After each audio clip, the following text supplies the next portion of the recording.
안녕하세요. 청년 주역을 만나다 왕초보 주역의 미솔입니다. 오늘은 성취와 완성을 말하는 수화 기제께를 살펴보겠습니다. 수화 기제는 위에 상괴가 수, 물이고 밑에 하괴가 화, 불입니다. 자고로 물은 아래로 흐르고 불은 위로 타오르니 이 둘은 제대로 만나겠죠? 이렇게 물과 불이 서로 교류하면 각각이 그 작용을 담당하여 서로를 제어하기도 하고 복작복작 상호작용을 하는데 이렇게 진하게 만났으니 이를 성취할 수밖에요. 그래서 수화기제는 세상의 모든 일이 모두 성취된 때라고 정희천 선생님께서는 말씀하십니다. 수화기제께에 재미있는 특징이 하나 있어요.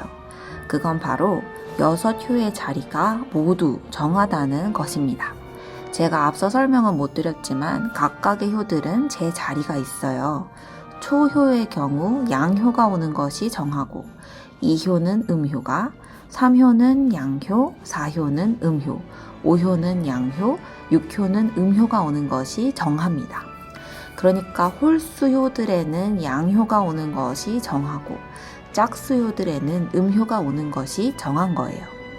그런데 흥미롭게도 수화 기제께는 64개 중 유일하게 6개 모든 효들의 자리가 정합니다. 정혜천 선생님께서는 이를 두고 강한 것과 유한 것이 올바르고 그 위치가 합당하다고 말씀하세요. 음과 양이 각각 올바른 자리를 얻으니 그렇기 때문에 모든 일이 성취되는 때가 바로 수화기제의 때인 것입니다.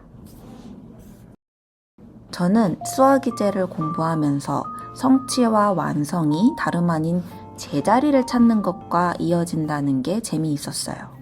완성과 성취라고 하면 어떤 한 사람이 아주 뛰어난 성과를 거두는 걸 상상했거든요.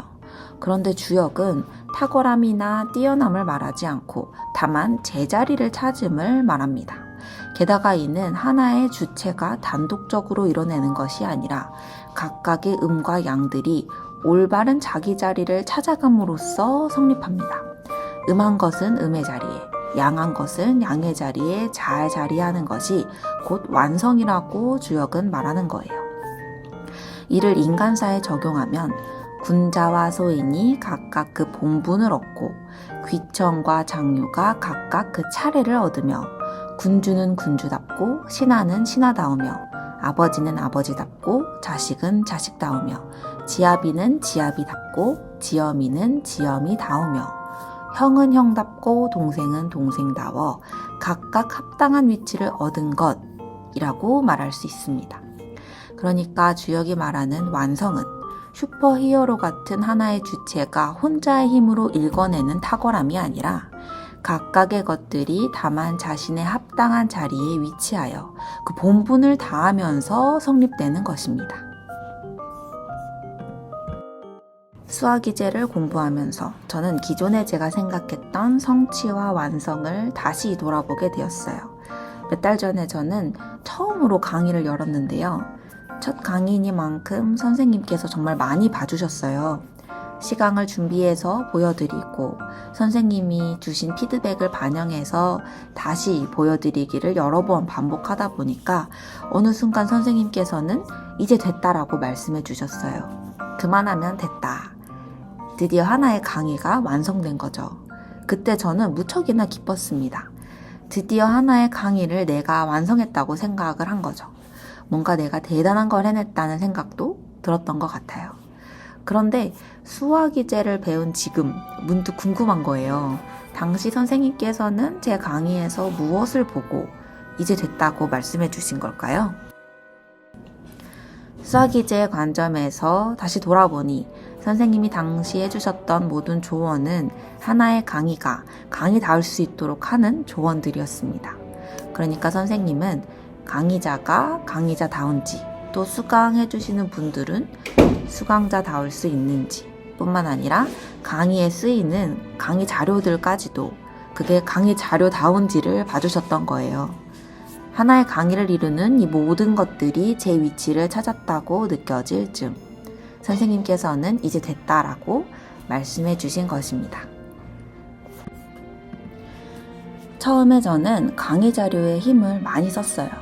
해서 강의 자료를 준비하는 데만 시간을 정말 많이 들였습니다. 선생님은 그걸 보시고는 강의 자료에 이렇게까지 힘을 줄 필요는 없다고 알려주셨어요. 강의 자료는 다만 강의에 필요한 정보들을 보여주면 되고 그게 곧 강의 자료 다움이라고 알려주신 거예요. 대신 선생님께서는 강의 자료에 쓸 시간을 텍스트를 한 번이라도 더 읽고 그 텍스트에 대한 마음을 키우는 데 쓰라고 알려주셨습니다. 결국 강의의 핵심은 화려한 강의 자료에 있지 않고 그 텍스트를 만난 강의자의 마음에 있기 때문입니다. 해서 저는 선생님의 조언 덕분에 다시금 이것들을 올바른 제 위치로 가져다 둘 수 있었어요. 나라는 주체가 탁월하고 빼어나서 완성이 되었던 게 아니라 다만 제자리에 있을 것들이 다 제 위치를 찾았기에 하나의 강의가 완성되었다는 것을 저는 이제 알았습니다. 그러니 여러분, 뭔가를 완성하거나 성취하고 싶으시다면 나 스스로가 빼어난지를 점검할 게 아니라 다만 모든 요소들이 제 자리를 찾았는지를 더도 말고 덜도 말고 딱 그 자리에서 본분을 다할 수 있는지를 점검해 보시면 좋겠습니다. 자, 오늘은 이렇게 제자리를 찾음으로써의 완성, 수학 이제께를 배워보았습니다.